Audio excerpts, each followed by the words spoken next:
भाई सभी को। भाई आज हम अपने एक पॉलिटी का बहुत ही बेहतरीन टॉपिक स्टार्ट करने के लिए जा रहे हैं। राज्य के नीति निर्देशक तत्व डीपीएसपी। भाई ये एग्जाम की दृष्टि से भाई बहुत ही महत्वपूर्ण टॉपिक है। आज हम इनको स्टार्टिंग से लेके लास्ट तक बिल्कुल जड़ से ख़त्म कर देंगे। तो भाई बने रहे वीडियो में।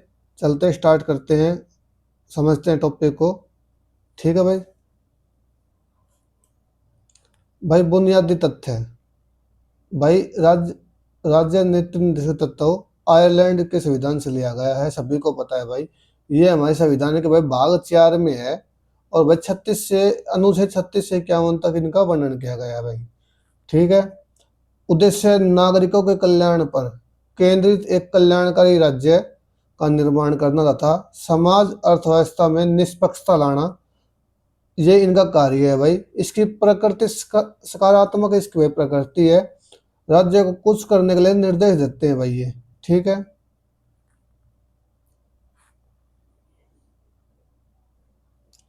भाई गैर परिवर्तनीय है, ये अदालत द्वारा लागू नहीं किए जा सकते। मौलिक अधिकार को विपरीत इनके उल्लंघन पर कानूनी कार्रवाई नहीं की जा सकती भाई।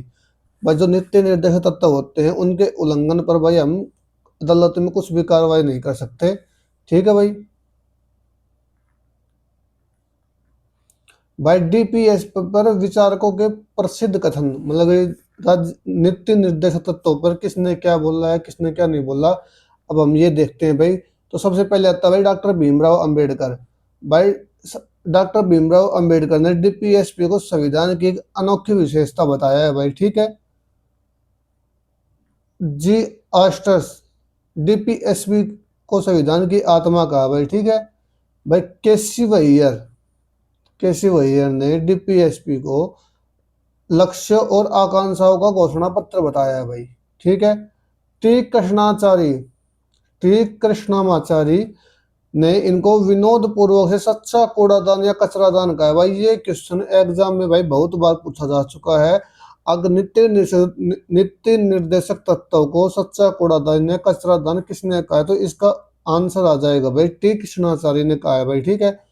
केट्टी शाह केट्टी शाह ने भाई डीपीएसपी को ऐसा चक्कर का कहा कि डीपीएसपी का ऐसा चेक है जिसका भुगतान बैंक अपनी सुविधा के अनुसार कर सकता है।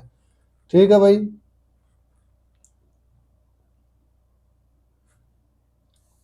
भाई अब देख लेते हैं डीपीएसपी का वर्गीकरण। नीति निर्देशक तत्वों को किन किन कारणों में किन किन भागों में बांटा गया है, कितने भागों में बांटा गया है, ये सब देख लेते हैं भाई। तो भाई राज्य नीति निर्देशक तत्वों को वैचारिक आधार पर 3 भागों में बांटा गया है। ठीक है भाई। नंबर 1 आर्थिक एवं सामाजिक सिद्धांत। आर्थिक एवं सामाजिक सिद्धांत भाई, जो कि आर्टिकल 38, 39, 41, 42, 43 और 43 ए में है भाई। ठीक है। गांधीवादी सिद्धांत भाई अनुच्छेद 40, 43, 43 बी, 46, 47 और भाई 48 में है। ठीक। उदारवादी एवं बौद्धिक सिद्धांत भाई ये अनुच्छेद 44, 45, 48, 49 और भाई 50 और 51 में है। ठीक है भाई।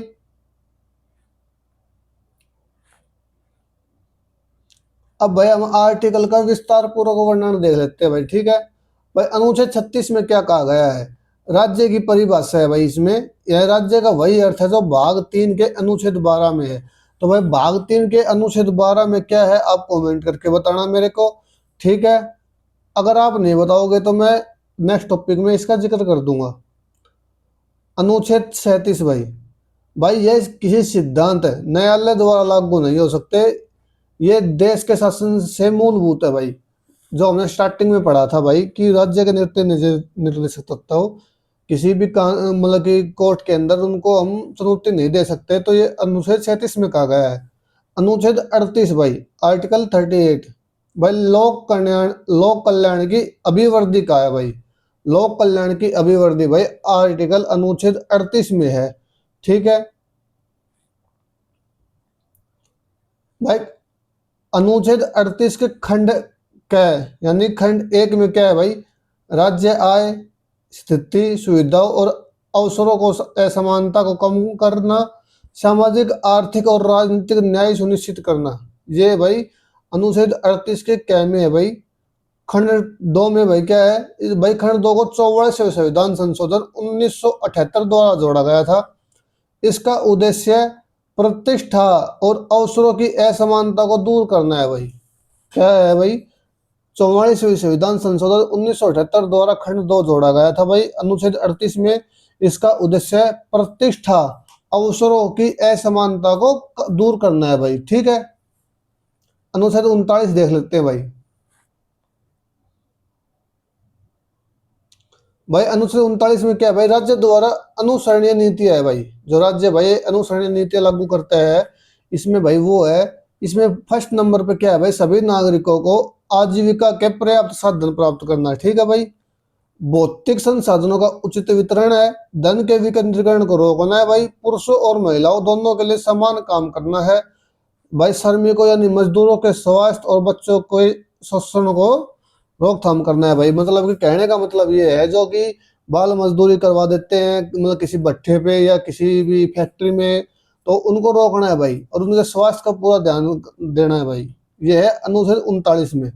अनुच्छेद 39 कै में क्या है भाई, अनुच्छेद 39 क्या है भाई, पहली बात तो ये 42वें संविधान संशोधन 1976 द्वारा जोड़ा गया था भाई।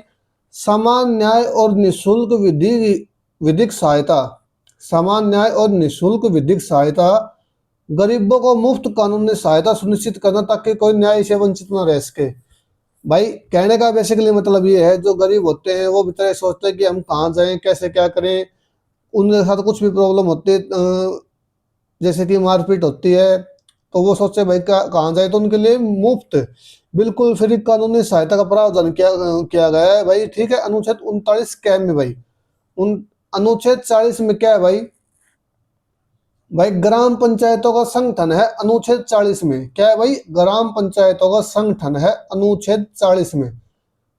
राज्य ग्राम पंचायतों का संगठन करेगा और उन्हें स्वशासन की इकाइयों के रूप में शक्तियां प्रदान करेगा गांधीवादी दर्शन के तहत, मतलब गांधीवादी दर्शन में है भाई ये।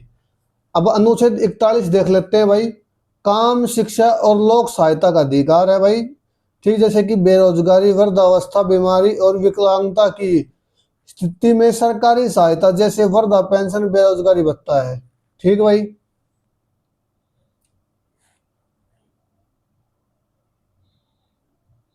भाई अनुच्छेद 42 देख लेते हैं।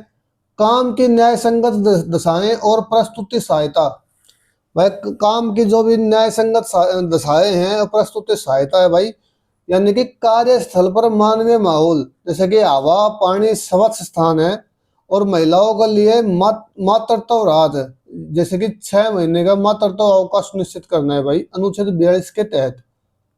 अनुच्छेद 43 निर्वाह, मजदूरी और कुटीर कुटीर उद्योग, भाई ये मजदूरों के लिए, श्रमिकों के लिए सभ्य जीवन स्तर पर सुनिश्चित करना है। और ग्रामीण क्षेत्रों में कुटीर उद्योगों, जैसे कालीन भाई, जैसे कि कालीन बनाते हैं, पर्दे बनाते हैं, दरी बनाते हैं, मिट्टी के बर्तन, बांस के काम को बढ़ावा देना, यानी कि जो प्राकृतिक रूप से जो भी काम है, जो प्राकृतिक रूप से आगे बढ़ रहा हो, उनको भाई बढ़ावा देना है, बेसिकली मतलब है ये, ठीक है भाई। अब देख लेते हैं अनुच्छेद 43 ए में। भाई अनुच्छेद 43 ए भाई 42वें संविधान संशोधन 1976 के तहत तो जोड़ा गया था भाई, ठीक है। उद्योगों के प्रबंधन में कर्मकारों का भाग लेना, जैसे कि उद्योग के प्रबंधन में कर्मकारों का मतलब कि मेरे हिसाब से बेसिकली कर्मचारियों का सहयोग लेना, उद्योगों के मैनेजमेंट में मजदूरों की भागीदारी सुनिश्चित करना, यही बात है भाई। अब अनुच्छेद 43 बी देख लेते हैं। सरकारी सहमतियों का प्रोत्साहन, सरकारी सहमतियों के स्वैच्छिक गठन और लोकतांत्रिक नियंत्रण को बढ़ावा देना है भाई, ये है आर्टिकल 43 बी में भाई, ठीक है भाई। आगे बढ़ते हैं भाई।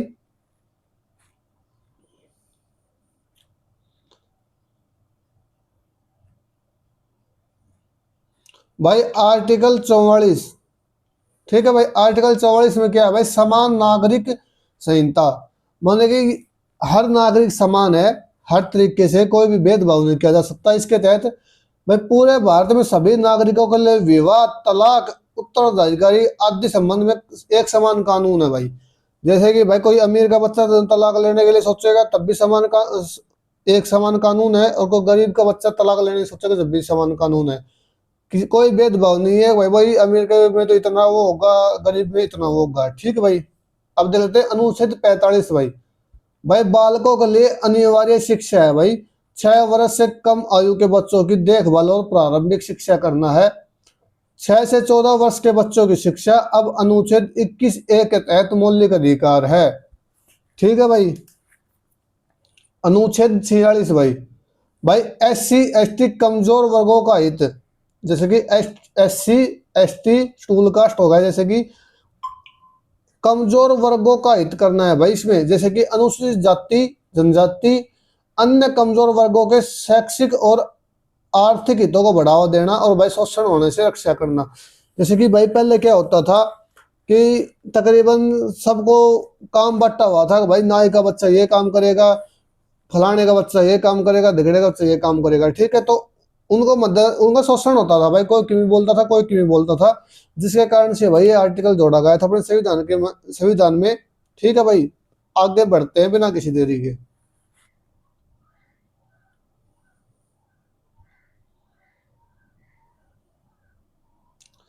अनुच्छेद 47 भाई। भाई पोषाहार सतत जीवन और लोक स्वास्थ्य। भाई नागरिकों के पोषण और स्वास्थ्य में सुधार करना, इसी के तहत नशीले पेय पदार्थ शराब और दवाओं के सेवन पर प्रतिबंध शामिल है, दवाइयों को छोड़ करके। भाई पहली बात तो ये भी कोई प्रतिबंध नहीं है, सरकार खुद ठेके का लाइसेंस देती है, हर चीज सरकार करवाती है, इसमें कोई भी वो नहीं है भाई। ठीक है, ये सब बनावटी बातें हैं। हाँ ये है इलीगल तरीके से भाई, वो लीगल क्या होगा इलीगल क्या होगा, पीनी तो शराब ये लोगों को, इनमें क्या इलीगल हो गया और क्या लीगल हो गया। चल छोड़ो ये बातें भाई, बाद की दूर की बातें हैं, इन पे विचार ना करते हुए आगे बढ़ते हैं। अनुच्छेद 48 देखते हैं भाई। भाई कृषि और पशुपालन का संगठन है भाई अनुच्छेद 48 में। ठीक है भाई। कृषि के आधुनिक वैज्ञानिक बनाना तथा गायों बछड़ों और अन्य दुधारू पशुओं के वध पर रोक लगाना, उनकी नस्लों में सुधार करना है भाई। ठीक है भाई। 48(a) में क्या है? 48(a) भाई पर्यावरण वन वन्य जीवों का संरक्षण है भाई, जैसे कि भाई पर्यावरण की रक्षा करना सुधार करना। इसके तहत वन्य जीव संरक्षण अधिनियम 1972। ठीक भाई। वन संरक्षण अधिनियम 1980, पर्यावरण संरक्षण अधिनियम 1986 में बने थे भाई। और ये अनुच्छेद 48(a) भाई कब जोड़ा गया था? ये 42वें संविधान संशोधन 1976 के तहत जोड़ा गया था भाई। ठीक है।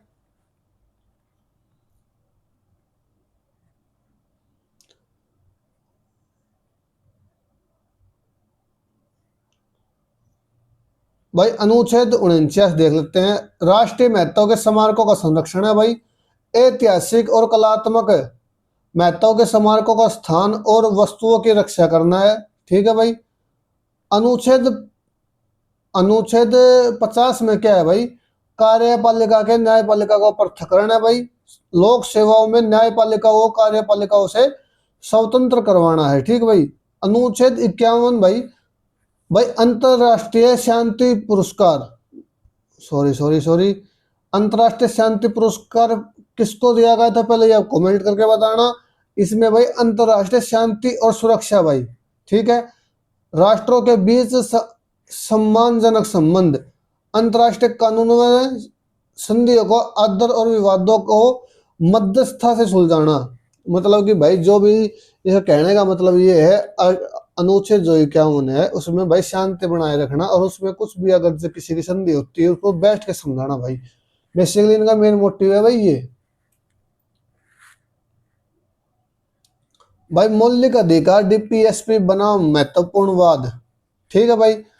भाई पहला वाद आया था चंपकम दे देराई राजन चंपकम देराई राजन मामला 1951 में आया था भाई, जिसमें कि भाई कोर्ट ने कहा था कि यदि मौलिक अधिकार और DPSP में टकराव होता है तो मौलिक अधिकार प्रभावी होंगे।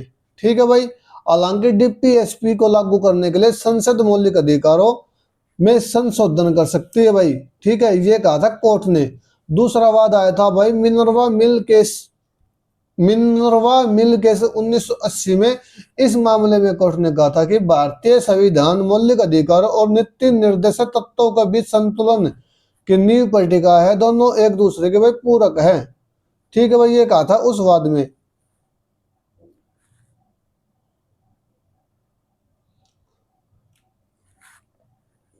तो भाई यहाँ पे हमारा टॉपिक जो डीपीएसपी था, नित्य निर्देशित तत्व था भाई, वो हमारा समाप्त हुआ। अब आगे टॉपिक शुरू हो जाएगा भाई मौलिक कर्तव्य।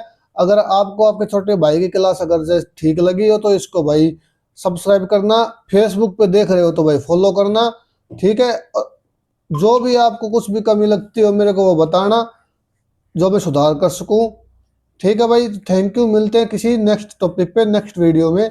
और हमारे चैनल पे भाई बता दूं आपको एक मिनट के लिए, हरियाणा जीके, नेशनल जीके, ठीक है भाई, एसएससी की, रेलवे की और हरियाणा ग्रुप डी की तैयारी करवाई जाती है।